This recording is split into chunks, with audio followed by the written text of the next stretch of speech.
மக்கள் மகிழ்ந்து வருகின்ற திருப்பவனி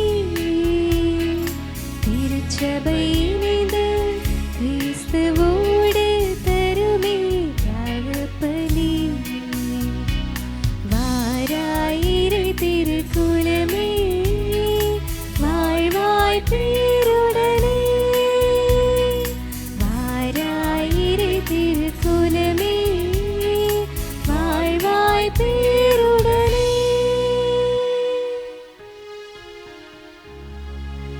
தந்தை மகன் தூய ஆவியாரின் பெயராலே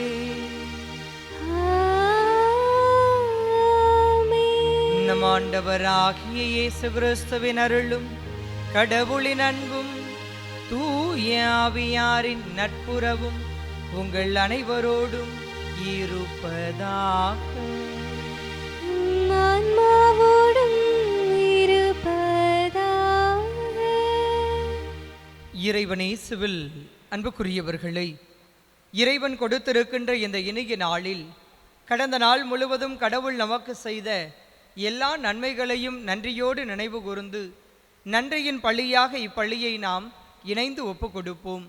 இந்த நாள் முழுவதும் நாம் செய்யவிருக்கின்ற எல்லா செயல்களையும் இறைவன் ஆசிர்வதித்து வழிநடத்த வேண்டுமென இப்பள்ளியில் இணைந்து ஜெபிக்க உங்கள் அனைவரையும் அன்போடு அழைக்கின்றேன். சகோதர சகோதரிகளை, தூய மறை நிகழ்வுகளை கொண்டாட நாம் தகுதி பெறும் பொருட்டு நம் பாவங்களை ஏற்றுக்கொள்வோம். எல்லாம் வல்ல இறைவனிடமும் சகோதர சகோதரிகளே, உங்களிடமும் நான் பாவி என ஏற்றுக்கொள்கிறேன். ஏனெனில் என் சிந்தனையாலும் சொல்லாலும் செயலாலும் கடமையில் தவறியதாலும் பாவங்கள் பல செய்தேன். என் பாவமே என் பாவமே என் பெரும் பாவமே. ஆகையால் எப்போதும் கன்னியான புனித மரியாவையும் வானதூதர் புனிதர் அனைவரையும் சகோதர சகோதரிகளை உங்களையும் நம் இறைவனாகிய ஆண்டவரிடம் எனக்காக வேண்டிக் கொள்ள மன்றாடுகிறேன். எல்லாம் வல்ல இறைவன் நம்மீது இரக்கம் வைத்து நம் பாவங்களை மன்னித்து நம்மை நிலை வாழ்வுக்கு அழைத்துச் செல்வாராக. ஆமென்.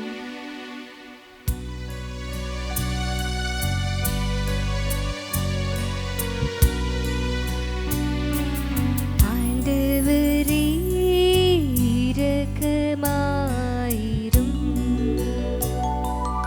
ஆண்டவரே இரக்கமாயிரும்.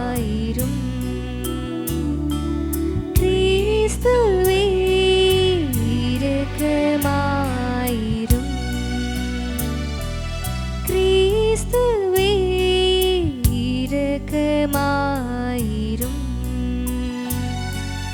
ஆண்டவரே இரக்கமாயிரும். ஆண்டவரே இரக்கமாயிரும்.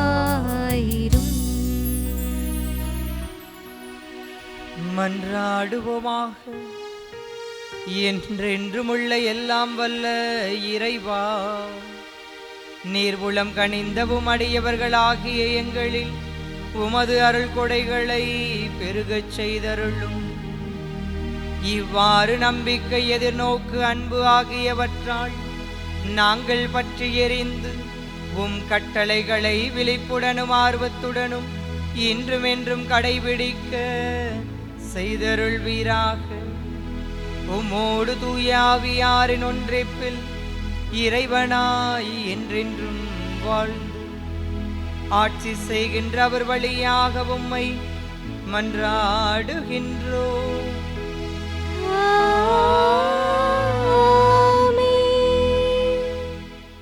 முதல் வாசகம். பார்வோனை வென்று நான் மாற்றியுறும்போது நானே ஆண்டவர் என்று எகிப்தியர் உணர்ந்து கொள்வர். விடுதலை பயண நூலிலிருந்து வாசகம்.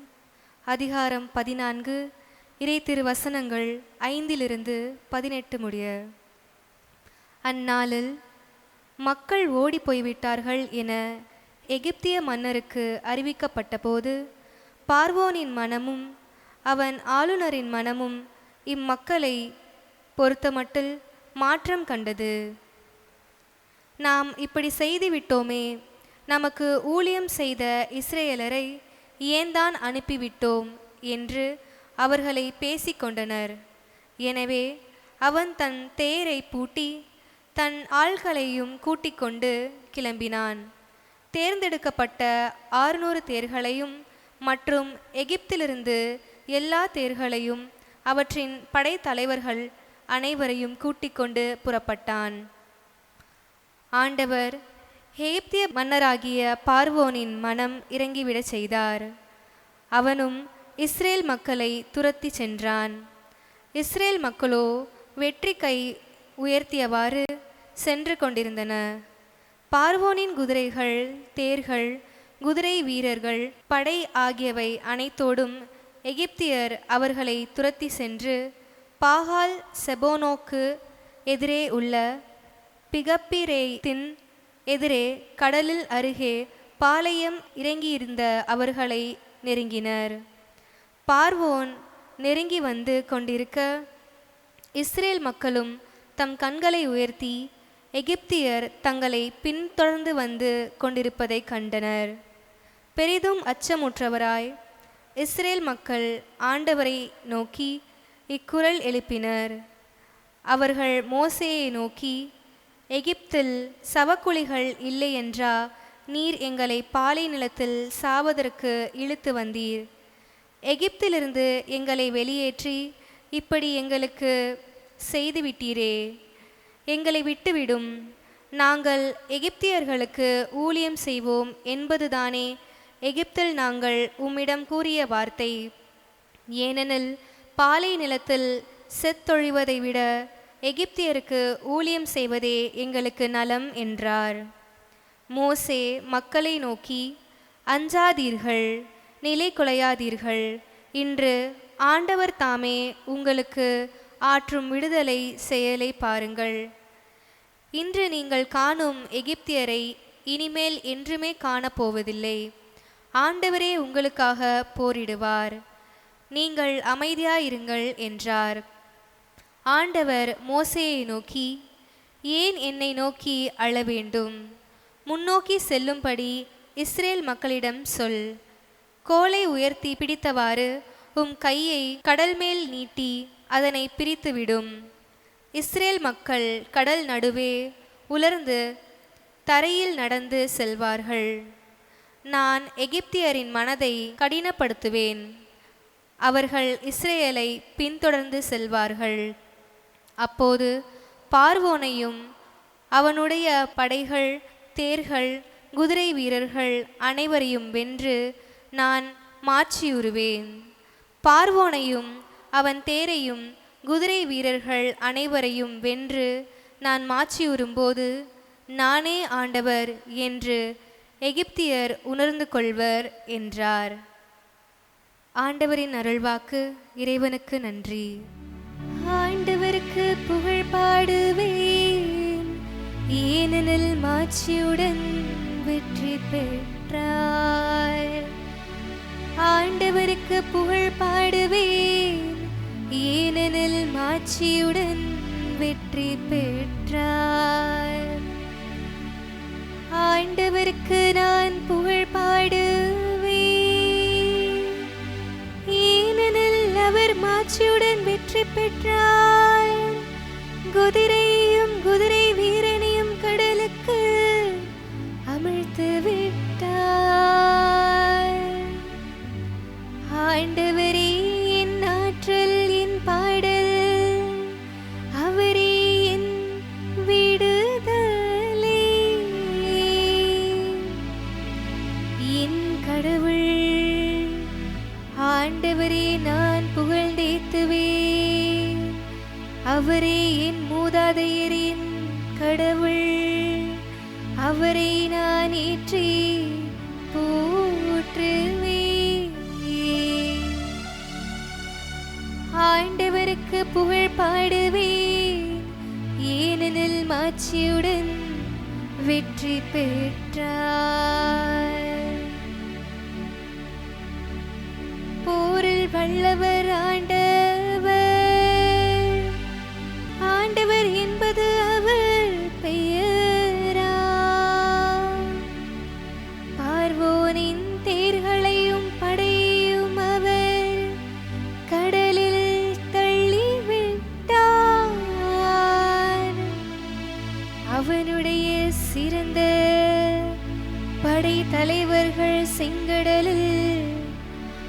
அமிழ்த்தப்பட்டனர்.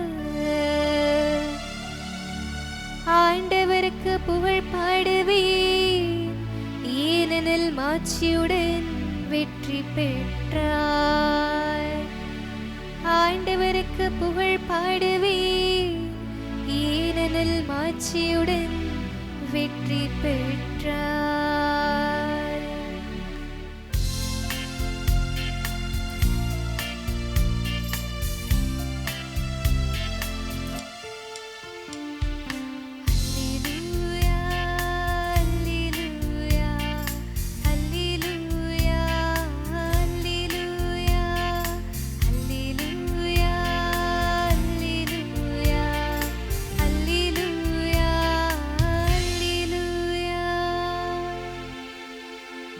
இன்று உங்கள் இதயத்தை கடினப்படுத்தி கொள்ளாதீர்கள், மாறாக நீங்கள் அவரது குரலுக்கு செவி கொடுத்தால் இத்துணை நலம். அல்லேலூயா,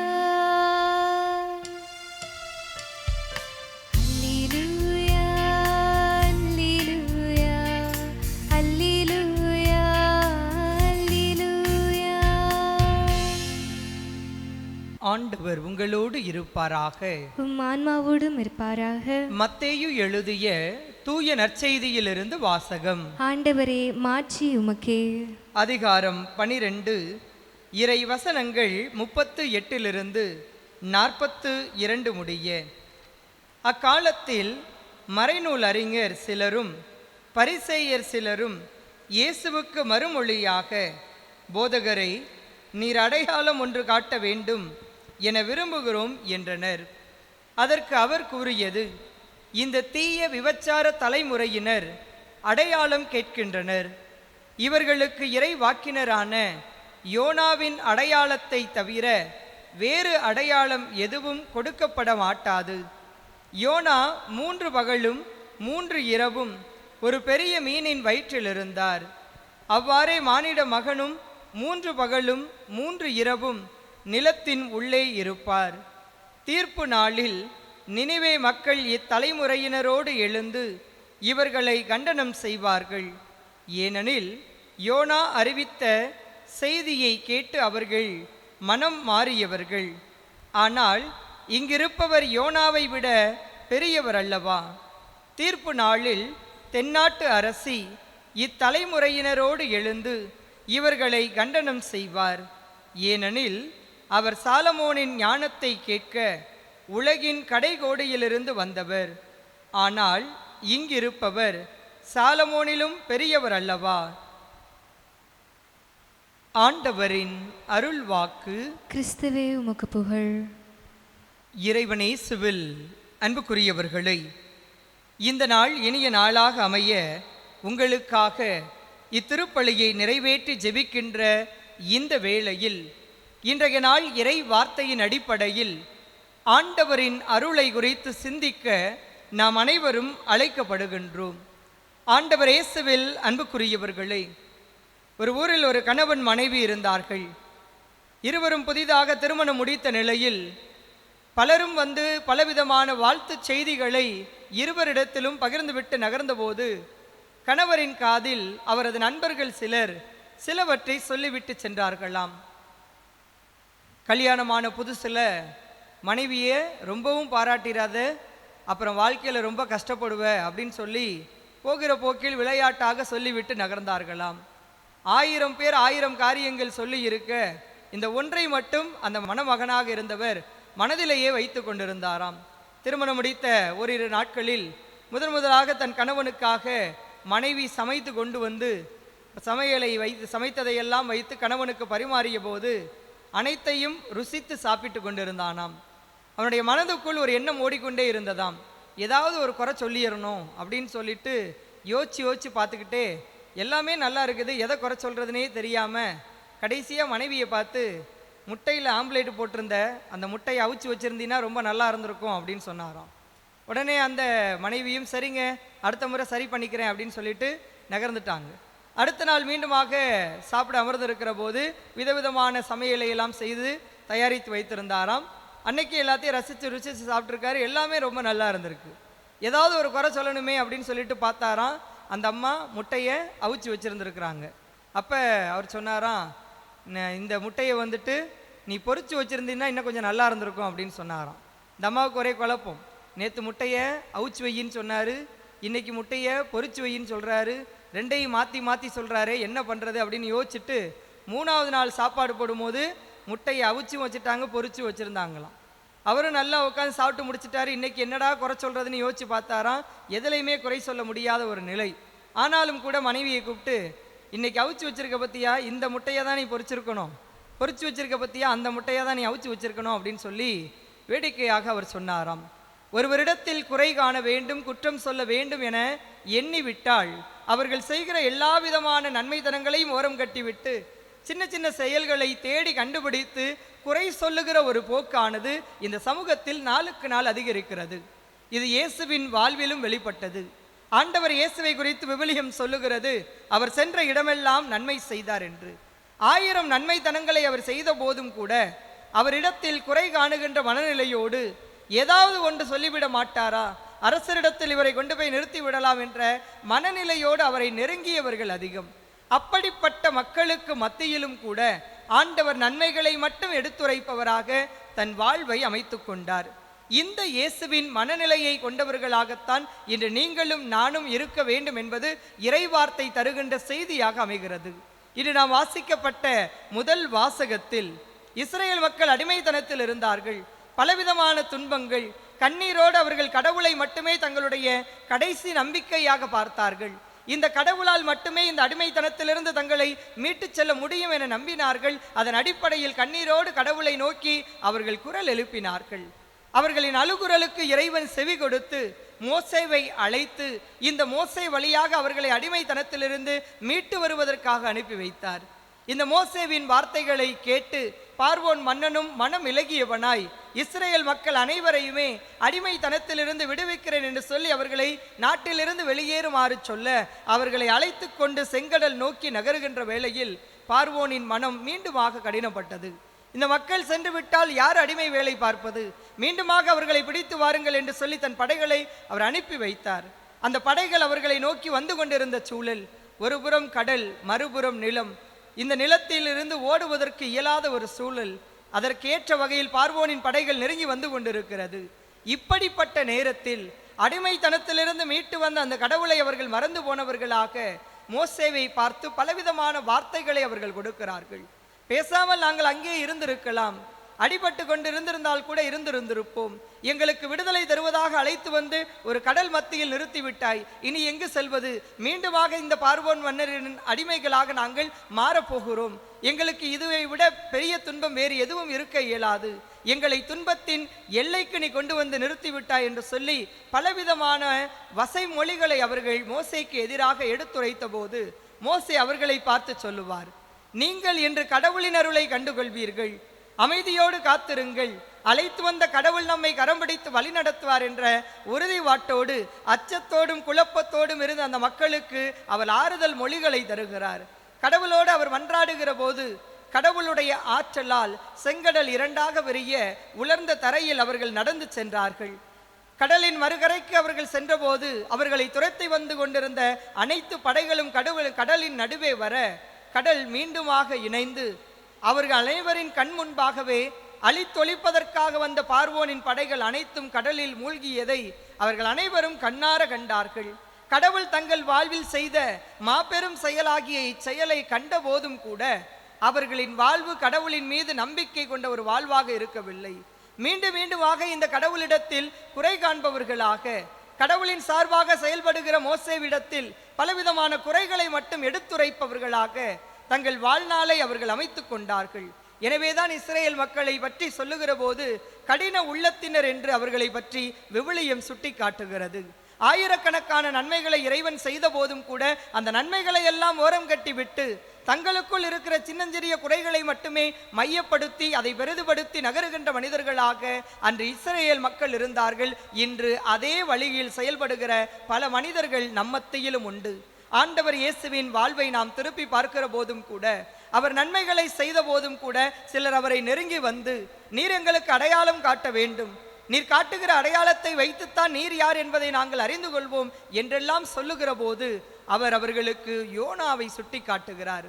கடவுள் மனிதர்களை மாற்றுவதற்காக அனுப்பி வைக்கின்ற நபர்களின் குரலுக்கு செவி கொடுக்கின்ற போது நமது வாழ்வு கடவுளுக்கு உகந்த வாழ்வாக மாறும். அன்று நினிவே நகர மக்கள் யோனாவின் குரலுக்கு செவி கொடுத்தார்கள். தங்கள் மனம் போன போக்கில் வாழ்ந்து கொண்டிருந்த அந்த நிலையிலிருந்து மாறி சாக்கு உடை உடுத்து உண்ணா நோன்பு இருந்து அழுது புலம்பி கடவுளுக்கு எதிராக செய்த குற்றங்களிலிருந்து தங்களை அவர்கள் நெறிப்படுத்தி கொண்டார்கள். இத்தகைய மனநிலை கொண்ட மனிதர்களாக இருக்க வேண்டிய நாம் அப்படிப்பட்ட மனநிலையில் இல்லாமல் கடவுளின் வார்த்தைகள் அறிவிக்கப்படுகின்ற போது அதற்கு செவி கொடுக்காதவர்கள் போல, கேட்டும் கேட்காதவர்கள் போல நமது வாழ்வை அமைத்துக் கொள்ளுகிறோம். பல நேரங்களில் இவர் என்ன சொல்வது, நாம் என்ன கேட்பது என்ற மனநிலையோடு நகருகிறோம். கடவுளின் பெயரால் அறிவிக்கப்படுகிற வார்த்தைகள் அனைத்தும் நமது வாழ்வை நெறிப்படுத்துவதற்கானது என்பதை உணர்ந்து கொண்டவர்களாக நீங்களும் நானும் நமது வாழ்வை நெறிப்படுத்தி கொள்ள வேண்டும் என்பதுதான் இறைவன் தருகின்ற செய்தியாக இருக்கிறது. 1000 நன்மைகளை செய்தாலும் கூட ஆண்டவரின் பணியை செய்கிற போது கண்டிப்பாக வாழ்வில் இடர்பாடுகளை சந்திக்க நேரிடும். அப்படி சந்திக்கின்ற போதெல்லாம் மனம் தளர்ந்து விடக்கூடாது என்பதைத்தான் இயேசுவின் வாழ்வு நமக்கு சுட்டி காட்டுகிறது. நாம் நல்லது செய்தாலும் கூட நமது செயல்களை விமர்சிக்கின்ற நபர்கள் நம் மத்தியில் உண்டு. ஆனாலும் கூட நாம் செய்கிற நன்மை தனத்திலிருந்து நாம் நம்மை மாற்றிக்கொள்ளாமல் இறுதி வரை கடவுள் விரும்புகிற மக்களாகவே நன்மை தனங்களை முன்னெடுத்து கொண்டே நாம் பயணிக்க வேண்டும். அப்போது கடவுளின் அருளை நம்மால் கண்டுகொள்ள முடியும். இறைவன் கொடுத்திருக்கின்ற இந்த இனிய நாளில் கடவுள் நமது வாழ்வில் செய்த எல்லா நன்மைகளையும் நன்றியோடு நினைவு கூறுவோம். அறிந்தோ அறியாமலோ தெரிந்தோ தெரியாமலோ நமது வாழ்வில் வந்த எல்லா இடர்பாடுகளையும் எதிர்கொள்வதற்கான ஆற்றல் கொடுத்த கடவுள் நம்மோடு இருக்கிறார். நம்மை கரம் பிடித்து வழி நடத்துகிறார். நன்மை தனங்களை செய்தும் பலரின் விமர்சனங்களுக்கு ஆளாகின்ற போது கடவுள் நம்மை கரம் பிடித்து வழி நடத்துவார். இந்த மனிதர்களுக்கு மத்தியில் நம்மை வழி நடத்துவார் என்ற மனநிலையோடு தொடர்ந்து இயேசுவின் மனநிலையை நமது மனநிலையாக மாற்றிக்கொண்டு காணுகிற நபர்களுக்கெல்லாம் நன்மை செய்பவர்களாக நீங்களும் நானும் நமது வாழ்வை நெறிப்படுத்தி கொள்ள இன்றைய இறை வார்த்தை வழியாக அழைக்கப்படுகிறோம். இந்த இறை வார்த்தை தருகின்ற அழைப்பை இதயத்தில் இருத்தி சிந்தித்தவர்களாய் நம் வாழ்வை நெறிப்படுத்தி கொண்டு இயேசுவின் பாதையில் இனிதாய் பயணித்து அவர் விரும்புகிற காரியங்களை மட்டுமே முன்னெடுத்து அவரின் அருளை நிரம்ப பெற்றுக்கொள்ள தொடர்ந்து இத்திருப்பலியில் இணைந்து பக்தியோடு ஜெபிப்போம்.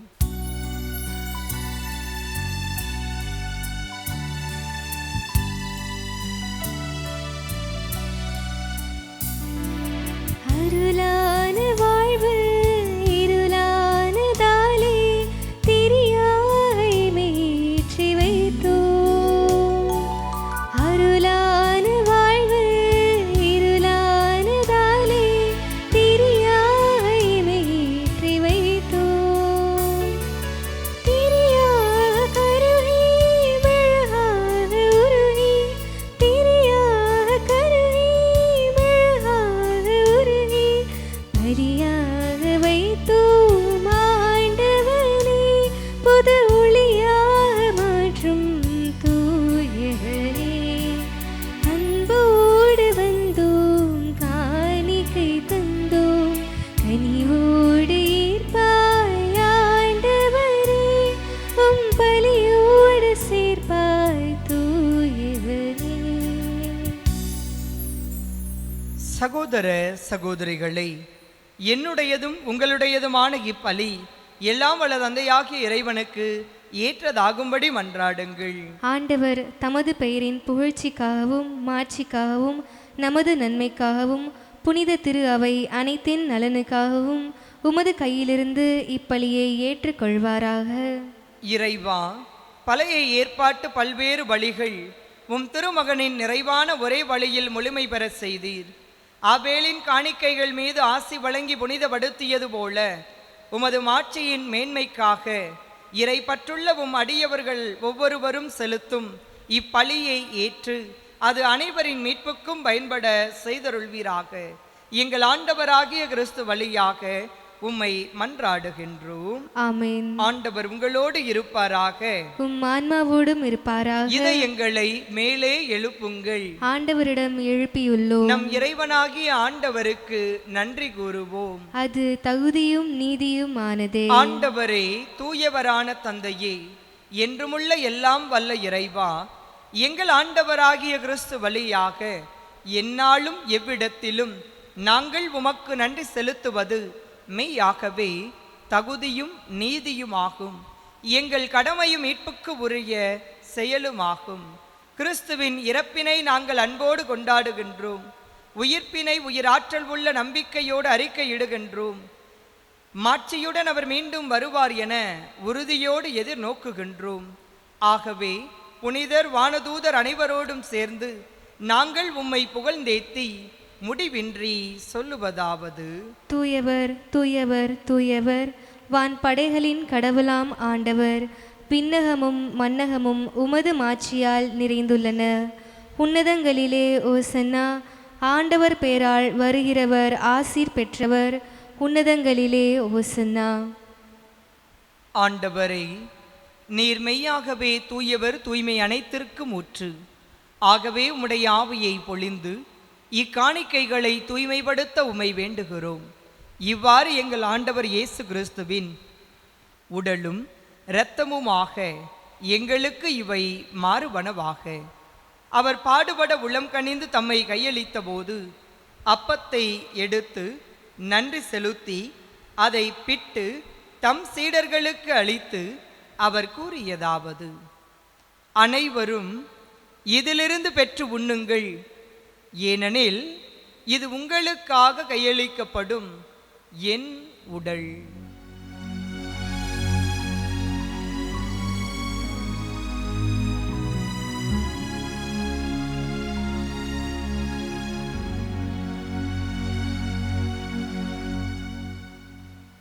அவ்வண்ணமே இரவு விருந்தை அருந்திய பின் கிண்ணத்தையும் எடுத்து மீண்டும் உமக்கு நன்றி கூறி தம் சீடர்களுக்கு அளித்து அவர் கூறியதாவது: அனைவரும் இதிலிருந்து பெற்று பருகுங்கள், ஏனெனில் இது புதிய நிலையான உடன்படிக்கைக்கு உரிய என் இரத்தத்தின் கிண்ணம்.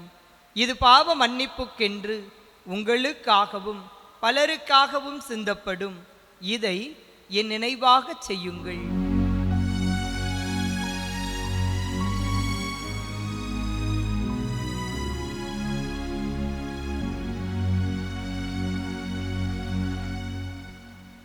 நம்பிக்கையின் மறைபொருள். ஆண்டவரே, நீர் வருமளவும் உமது இறப்பினை அறிக்கையிடுகின்றோம், உமது உயிர்ப்பினையும் எடுத்துரைக்கின்றோம். ஆகவே ஆண்டவரை, நாங்கள் கிறிஸ்துவின் இறப்பினையும் உயிர்ப்பினையும் நினைவு கூர்ந்து வாழ்வு தரும் அப்பத்தையும் மீட்பளிக்கும் கிண்ணத்தையும் உமக்கு ஒப்பு கொடுக்கின்றோம். உம் திருமுன் நின்று உமக்கு ஊழியம் புரிய தகுந்தவர்கள் என எங்களை நீர் ஏற்றுக்கொண்டீர். எனவே உமக்கு நன்றி செலுத்துகின்றோம். மேலும் கிறிஸ்துவின் உடலிலும் இரத்தத்திலும் பங்கு கொள்ளும் எங்களை தூய ஆவியானவர் ஒன்று சேர்க்க வேண்டுமென உம்மை தாழ்மையுடன் மன்றாடுகின்றோம். ஆண்டவரை, உலகெங்கும் பரவியிருக்கும் உமது திரு அவையை நினைவு கூர்ந்தருளும். எங்கள் திருத்தந்தை லியோ, எங்கள் ஆயர் ஆரோக்கியராஜ், எல்லா திருநிலையினர் ஆகிய அனைவரோடும் உமது திரு அவை அன்பில் நிறைவு பெறச் செய்தருளும். இறைவா, நம்பிக்கையோடு இப்பலியை இணைய வழியில் கண்டு செவிக்கிற அனைவரையும் உமது பாதம் அர்ப்பணிக்கின்றோம். உமது வார்த்தையின்படி தங்கள் வாழ்வை அமைத்து கொள்ள தேவையான ஆற்றலை கொடுத்து இந்த நாள் முழுவதும் இவர்கள் செய்யவிருக்கின்ற எல்லா பணிகளிலும் நீரே உடனிருந்து கரம் பிடித்து வழிநடத்த வேண்டுமாய் உம்மை மன்றாடுகிறோம். மேலும் உயிர்த்தலும் எதிர்நோக்குடன் துயில் கொள்ளும் எங்கள் சகோதர சகோதரிகளையும் இறந்தோர் அனைவரையும் இரக்கத்துடன் நினைவு கூர்ந்து உமது திருமுக ஒளியினுள் ஏற்றருளும். எங்கள் அனைவர் மீதும் இரக்கமாயிரும். கடவுளின் கன்னித்தாயான புனித மரியா, அவருடைய கணவரான புனித யோசேப்பு, புனித திருத்தூதர்கள், இவ்வுலகில் உமக்கு உகந்தவராய் இருந்தோர் ஆகிய புனிதர் அனைவருடனும் நாங்கள் நிலை வாழ்வில் பங்கு கொள்ளும் தகுதி பெற்று உம் திருமகன் இயேசு கிறிஸ்து வழியாக உம்மை புகழ்ந்தேத்தும் வரம் அருள உம்மை மன்றாடுகின்றோம்.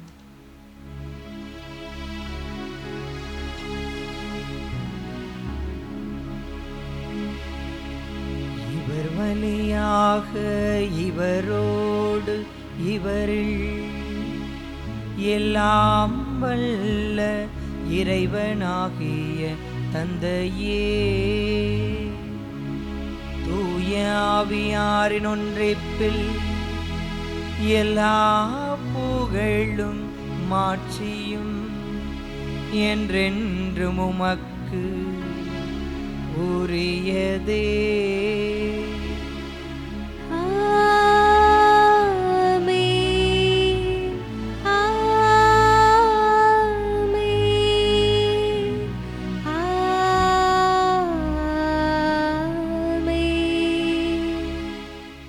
மீட்பரின் கட்டளையால் கற்பிக்கப்பட்டு இறை படிப்பினையால் பயிற்சி பெற்ற நாம் துணிந்து சொல்லுவோம். விண்ணுலகில் இருக்கிற எங்கள் தந்தையே, உமது பெயர் தூயது என போற்ற பெறுக. உமது ஆட்சி வருக. உமது திருவுளம் விண்ணுலகில் நிறைவேறுவது போல மண்ணுலகிலும் நிறைவேறுக. எங்கள் அன்றாட உணவை இன்று எங்களுக்கு தாரும். எங்களுக்கு எதிராக குற்றம் செய்வோரை நாங்கள் மன்னிப்பது போல எங்கள் குற்றங்களை மன்னியும். எங்களை சோதனைக்கு உட்படுத்தாதேயும், தீமையிலிருந்து எங்களை விடுவித்தருளும். ஆண்டவரே, தீமை அனைத்திலுமிருந்து எங்களை விடுவித்து எங்கள் வாழ்நாளில் அமைதியை கனிவுடன் அருள உம்மை மன்றாடுகின்றோம். உமது இரக்கத்தின் உதவியால் நாங்கள் பாவங்களிலிருந்து எப்போதும் விடுதலை பெற்று யாதொரு கலக்கமுமின்றி நலமாயிருப்போமாக.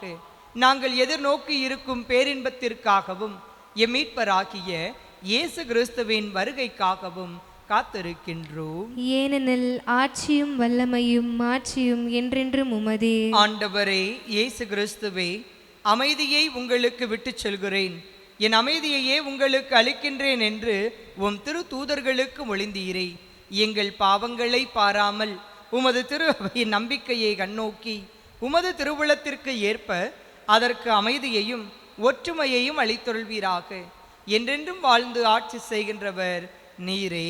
ஆமென். ஆண்டவருடைய அமைதி உங்கள் அனைவரோடும் இருப்பதாக. உம் ஆன்மாவோடும் இருப்பதாக. ஒருவருக்கொருவர் நம் ஆண்டவர் இயேசு கிறிஸ்து வழங்குகின்ற அமைதியை மகிழ்வோடு மற்றவரிடம் பகிர்ந்து கொள்வோம். உலகின் பாவங்களை போக்கும் இறைவனின் சமரியே, எங்கள் மேல் இரக்கமாயிரும். உலகின் பாவங்களை போக்கும் இறைவனின் சமரியே, எங்கள் மேல் இரக்கமாயிரும். உலகின் பாவங்களை போக்கும் இறைவனின் சமரியே, எங்களுக்கு அமைதியை அளித்தருளும். இதோ இறைவனின் செம்மறி, இதோ உலகின் பாவங்களை போக்குபவர். செம்மறியின் விருந்துக்கு அழைக்கப் பெற்றோர் பேறு பெற்றோர்.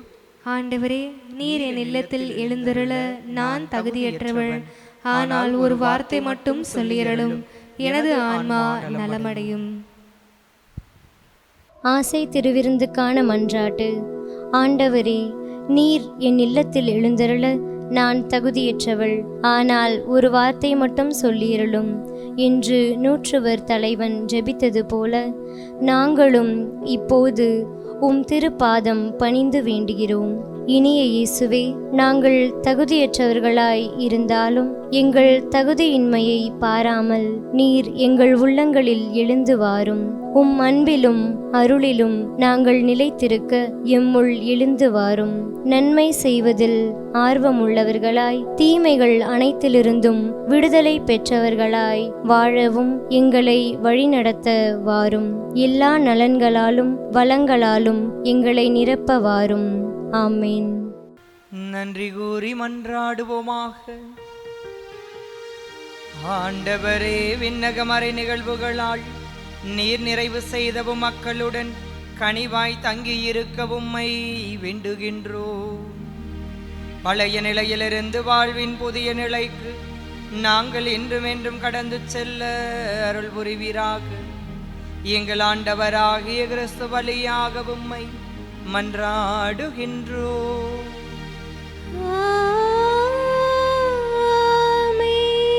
ஆண்டவர் உங்களோடு இருப்பாராக.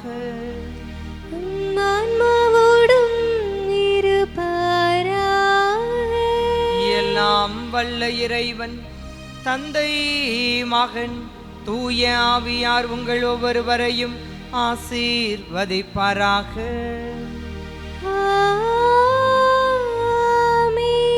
இறைவனின் மக்களாக வாழ சென்று வாருங்கள். திருப்பலி நிறைவேறிற்று. இறைவனுக்கு நன்றி.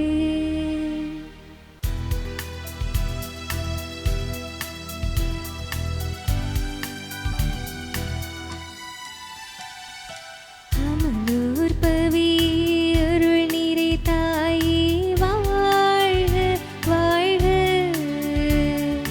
மாசிறு கன்னி மாபெரும் தாயே வாழ்க வாழ்க. அமலூர் பவி அருள் நீரை தாயே வாழ்க வாழ்க. மாசிறு கன்னி மாபெரும் தாயே வாழ்க வாழ்க. வாழ்க தாயே வாழ்க நீ வாழ்க வாழிவே. அன்னை வாழ்க அமளி வாழ்க வாழ்க வாழிவே. அமலூர் பவி அருள் நீரை தாயே வாழ்க வாழ்க. மாசிறு கன்னி மாபெரும் தாயே வாழ்க வாழ்க. தந்தை மகன் தூய ஆவியாரின் பெயராலே ஆமென்.